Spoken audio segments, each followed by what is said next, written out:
Stage Pass, Institute of Gaming. For more details, contact 7093965965965.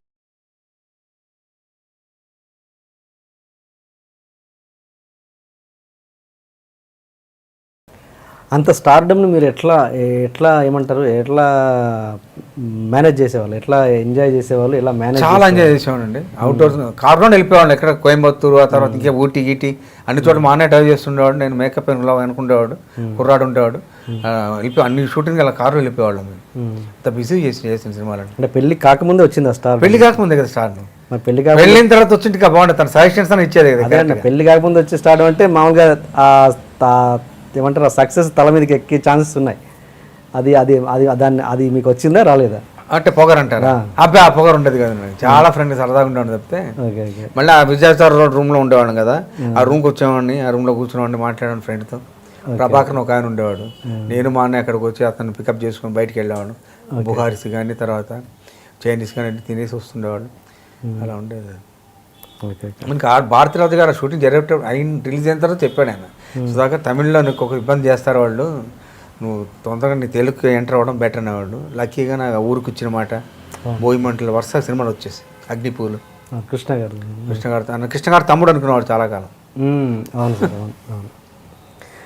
మీరు సినిమాల్లో act చేస్తున్నప్పుడు ఎవరైనా ఏదైనా ఒక డైరెక్టర్ దగ్గర యాక్టింగ్ చేస్తున్న క్రమంలో ఎప్పుడైనా అవమానపరిచిన సంఘటనలు ఏమైనా జరిగాయా? అంటే ఒక డైరెక్టర్ వల్ల కానీ, ఒక ప్రొడ్యూసర్ వల్ల కానీ? జరగలేదండి. అలాంటి ఏది ఎక్కడో ఒక యాక్టింగ్ సరిగ్గా చేయలేకపోవడము, లేదంటే ఇంకేదో రకరకాల కారణాల వల్లలో చిన్న మీరు ఇన్సల్ట్ ఫీల్ అవ్వడము, అలాంటివి ఎక్కడ ఏం జరగలేదు. చాలా బాగా చూసేవాళ్ళు వాళ్ళు. పోనండి మీ ఒకటి అనేవాళ్ళు, సుధాకర్ మాత్రం అమౌంట్ ఇస్తేనే కానీ షూటింగ్ రాడు అనే పేరు ఉండేది నాకు. అంటే బిగినింగ్ ఇవ్వాలా మొత్తం డబ్బింగ్ ముందు ఇచ్చేయాలని అనుకున్నాను. డబ్బింగ్ ముందు ఇచ్చేయాలని కండిషన్ పెట్టేవాడు అనమాట. అది ఒకటే ఉంటే తప్పితే ఇంక వేరే ఏం లేదు. అలా ఎగ్గొట్టిన వాళ్ళు ఎవరైనా ఉన్నారా మీకు? డబ్బింగ్ చెప్పిన తర్వాత ఎగ్గొట్టిన వాళ్ళ తమిళ్లోనా? ఎక్కడైనా తమిళ్ తెలుగు చాలా మంది ఉన్నారా? ఉన్నారు చాలా మంది. పేర్లు వదిలేండి.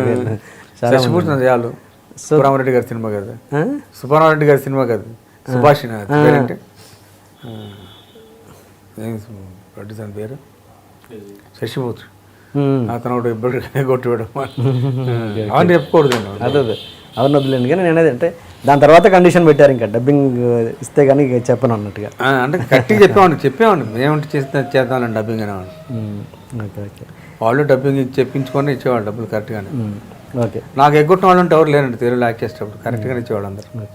ఓకే. మీ మొత్తం కెరీర్లో, మీ పర్సనల్ లైఫ్ కావచ్చు, ప్రొఫెషనల్ లైఫ్ కావచ్చు, మొత్తం కెరీర్లో మీరు బాగా బాధపడ్డ సంఘటన, అది ఎనీథింగ్, పర్సనల్ ప్రొఫెషనల్ ఎనీ, చాలా ఎప్పటికీ గుర్తుండిపోయే చాలా బాధాకరమైన సంఘటన?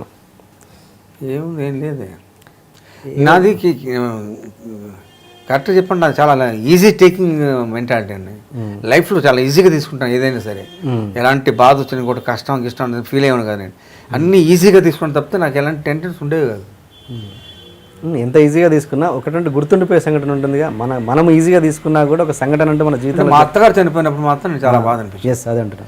మా మదర్ చనిపోయినప్పుడు, మా మదర్ చనిపోయిన తర్వాత అయితే కొంతకాలం చాలా ఇబ్బంది, చాలా ఇదయ్యాను, ఒక డిప్రెషన్లా పడిపోయాను. అప్పుడు లక్కీగా మళ్ళీ రఘుబాబు ఉన్నాడు కదా, హీరో రఘుబాబు, సినిమా తీశాడు ఒకటి కన్నడంలో.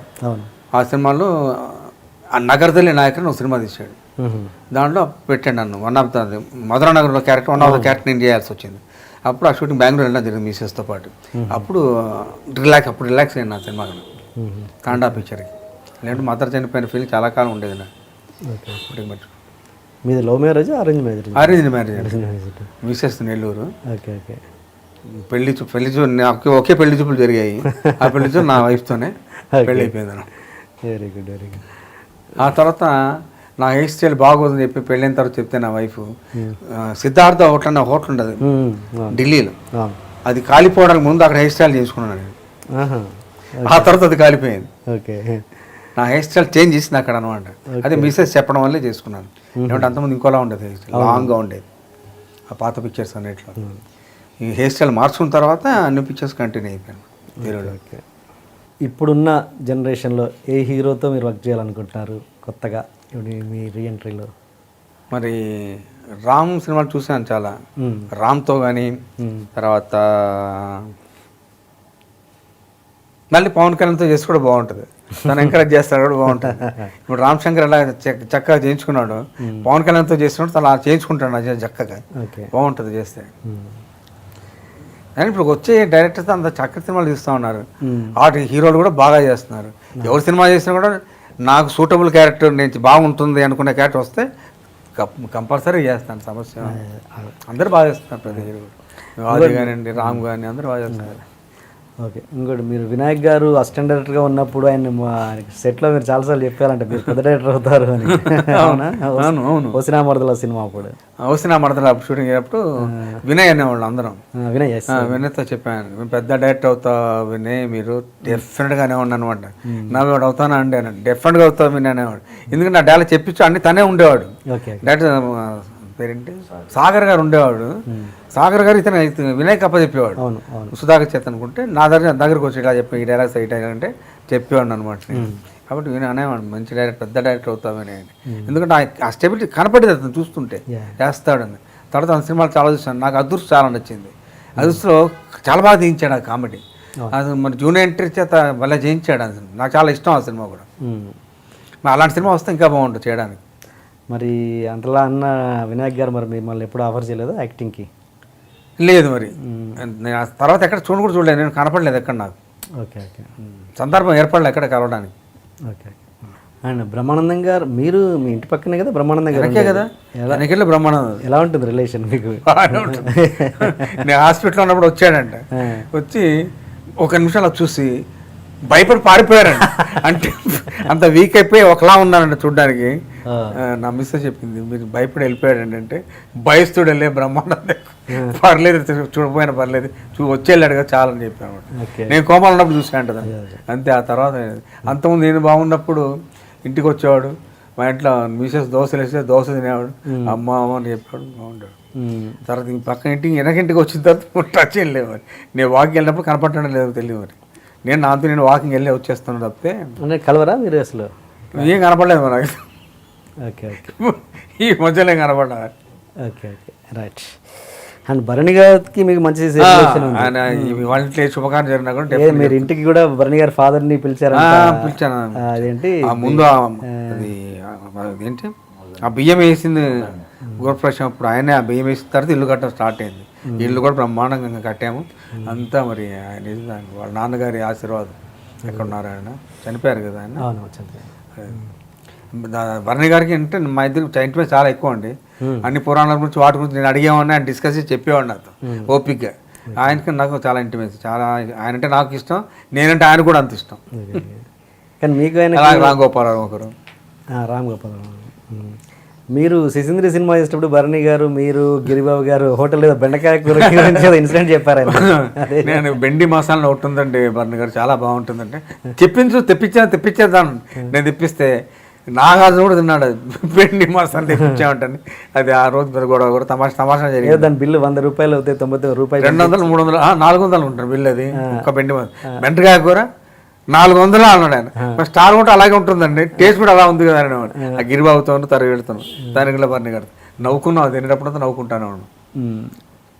రోజు నన్ను చూస్తే బెండి మసాలా అనేవాడు ఆయన గిరిబాబు. ఆయన సోదరా అంటాను అనమాట. నేను అఖిల్ని ఎప్పుడన్నా మళ్ళీ పెద్దగా అయినాక కలిసారా? ఇక్కడ కనపడలేదు. మళ్ళీ ఓకే.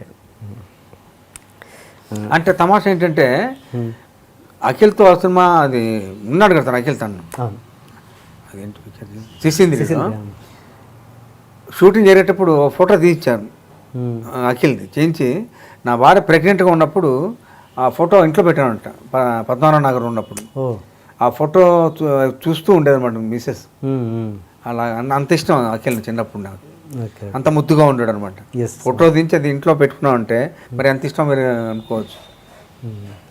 నన్ను చూస్తే కేరింతలు కొట్టేవాడు చిన్నప్పుడు.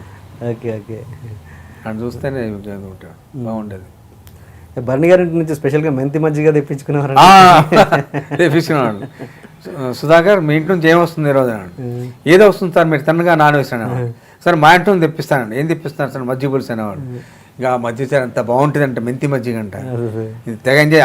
ఆ రోజంతా అదే తినేవాడు నేను, అంత బాగుండేది అది మెంతి మజ్జిగ.